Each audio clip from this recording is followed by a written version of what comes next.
Welcome back to the channel, guys. Today we are going to react to one of the many videos where the Ramsey crew argue ignorantly against financial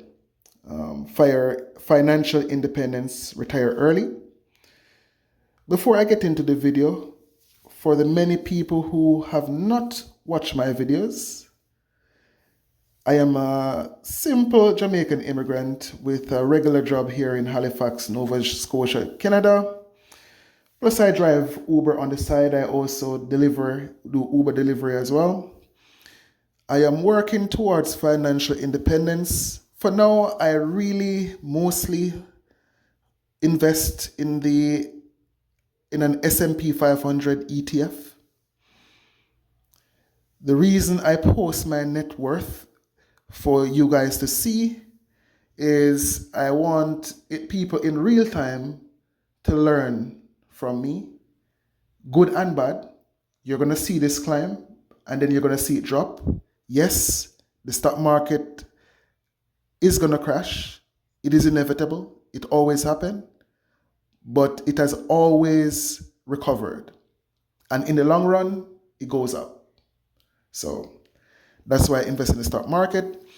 Before I get into the video, I'm also asking you guys to please like the video and subscribe.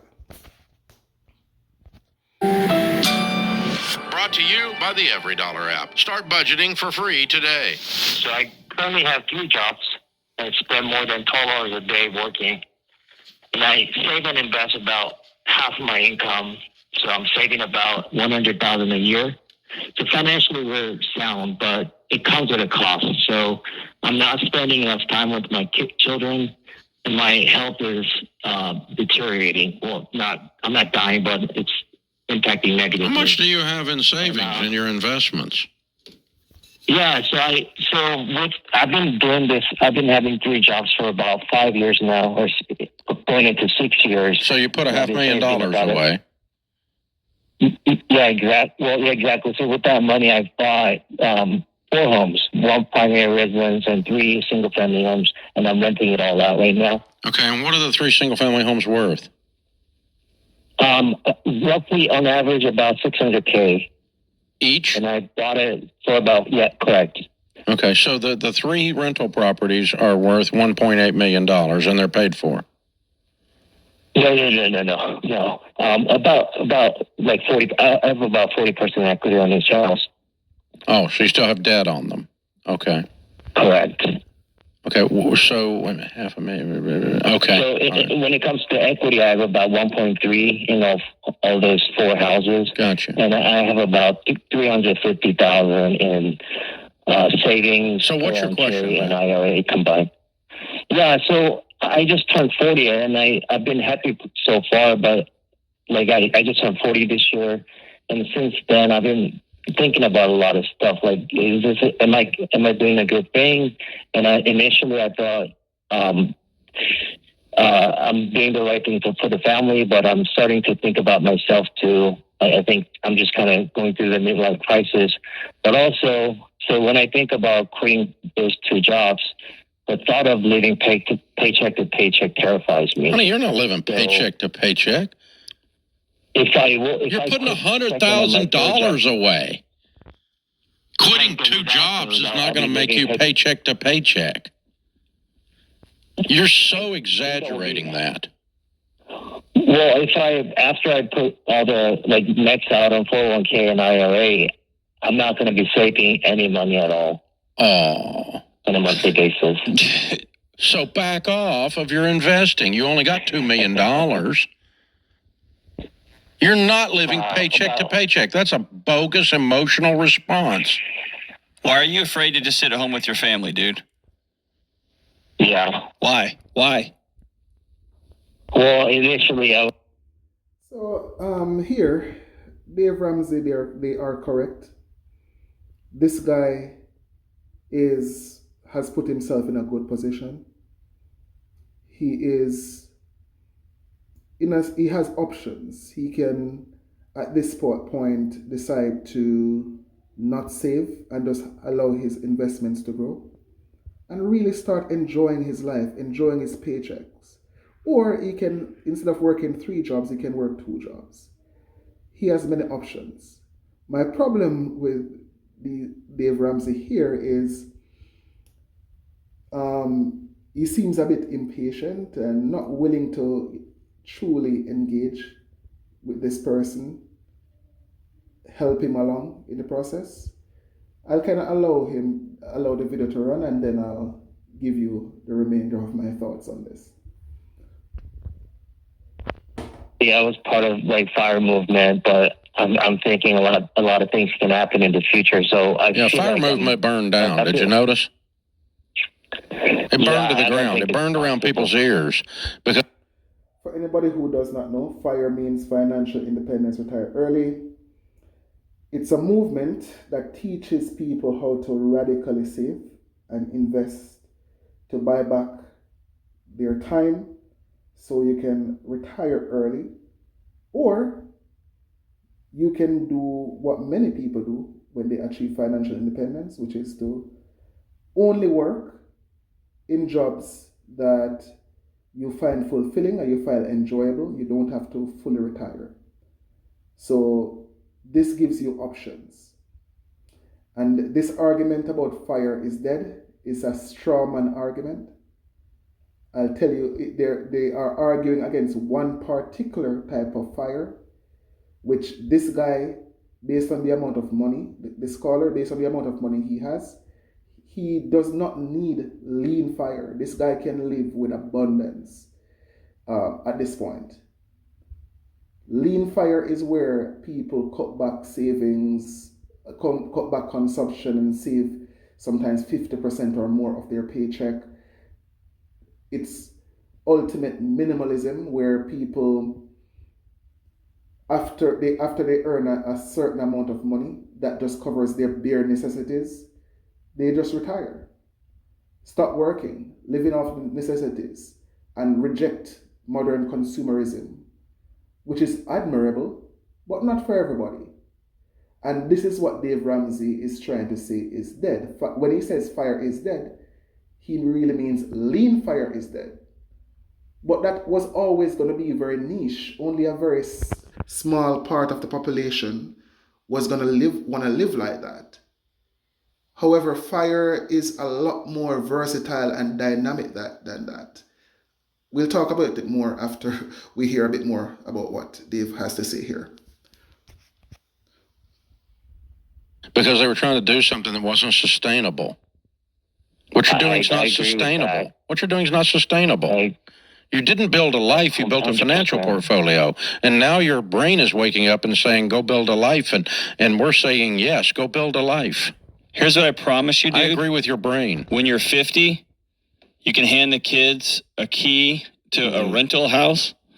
I promise you they would have exchanged it for time with their dad. And by the way, that's a false dichotomy, because you work hard. You're still going to be able to offer your kids a pretty extraordinary life financially, and you get to spend time with your kids. I think you're scared to go home and be with your family. Am I wrong? Well, are you afraid to admit that the FIRE thing you bought into sucked? And also, I think it has to do with my ego. Like, I'll go along with that. I'm successful and superior, but... And you have 4 houses worth $1.3 million, but your net worth is $2 million.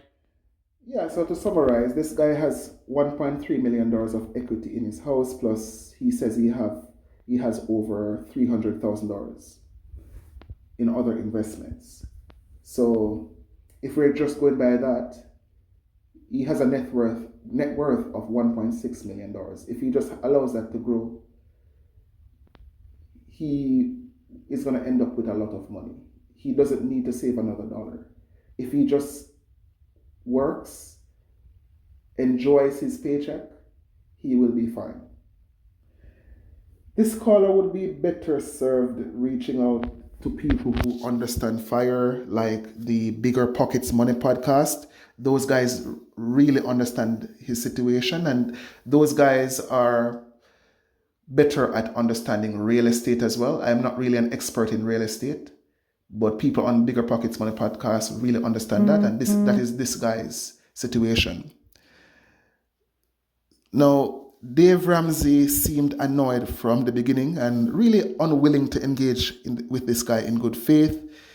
In Dave's mind, the only valid way to pursue good financial health is to faithfully follow his baby steps. The caller is doing really well and has probably achieved what we call coast-fi. This is where you can just live your life now. Allow your investments to grow. Don't touch them. Just live your life based off your paycheck. Every money that comes in from your paycheck, you're free to spend it however you want. This is the life that this guy could be living right now. But because Dave Ramsey doesn't understand fire, he is unable to really help this guy with how to enjoy the fruits of his labor. Fire has given this guy awesome options. He can, Dave also wants this guy to say fire sucks when it is fire that put him in the wonderful position that he is in right now financially. He just needs some guidance on how to enjoy his money. That's all he needs. Now, critics of fire always pretend they don't know what fire really means, so they can argue against the lean fire strawman. That's the only type of fire that they are comfortable arguing against. Honestly, even myself, I am the kind of person who wants to, well, I reject modern consumerism to an extent. However, I do need more than just the bare necessities. Hence, lean fire is not for me. So, for example, I'm going to reject like pretty cars and Mercedes-Benz and things of that nature. However, I know what makes me happy.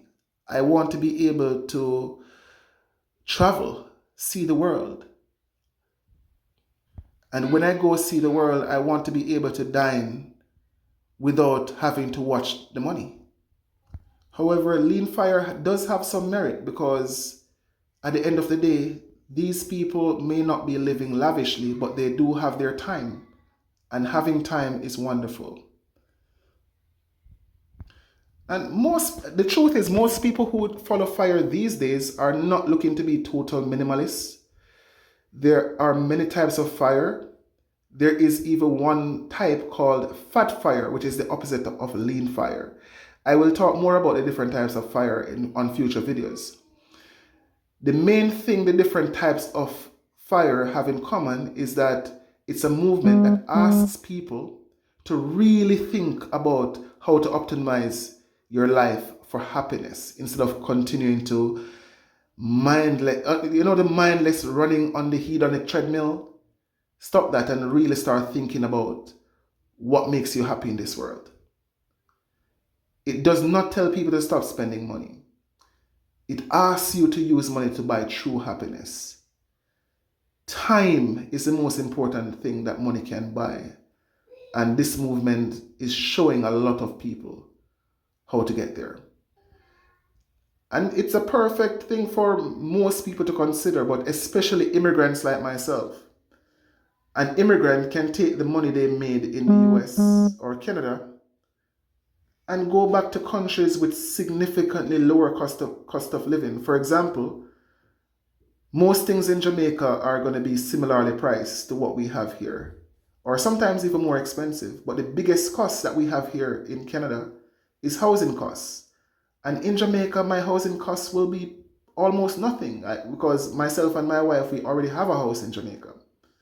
And many people who live in Canada and the US, they can go back home and they would not be required to spend a lot of money on housing compared to what they have to spend on housing in Canada and the US.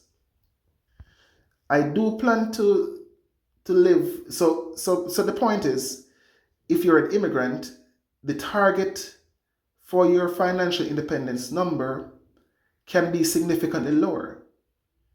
For myself and my wife, though, we do have a high number similar to what regular Canadians would have, because I don't plan to just stay in Jamaica. I plan to live in Jamaica probably for half of each year. The other half, I will be living in pretty much every city in Canada. And I want to do it before I'm old. I want to also live in countries overseas. I want to live in Valencia, Spain. I want to live in Lisbon, Portugal. I want to live in Accra, Ghana for like 4 or 5 months. I want to live in Bangkok, Thailand. I want to really see the world. So it's really difficult to do that when you have the responsibility of always needing to be at a job for a portion of your life. So yeah, I mean, FIRE is a wonderful thing to aim for because of the options that it gives you. So let's take a look at some of the comments here.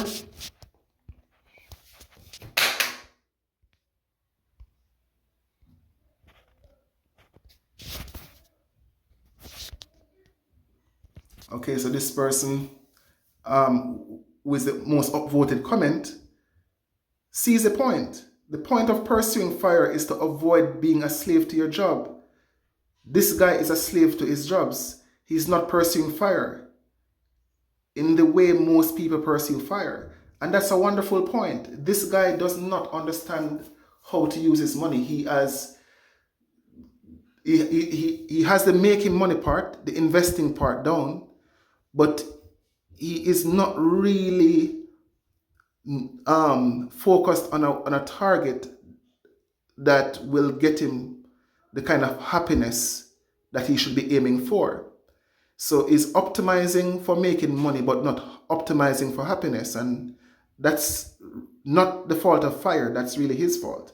And the great thing about FIRE is that even though he's now misguided, he has all the time in the world to correct it. And he will. I think he will.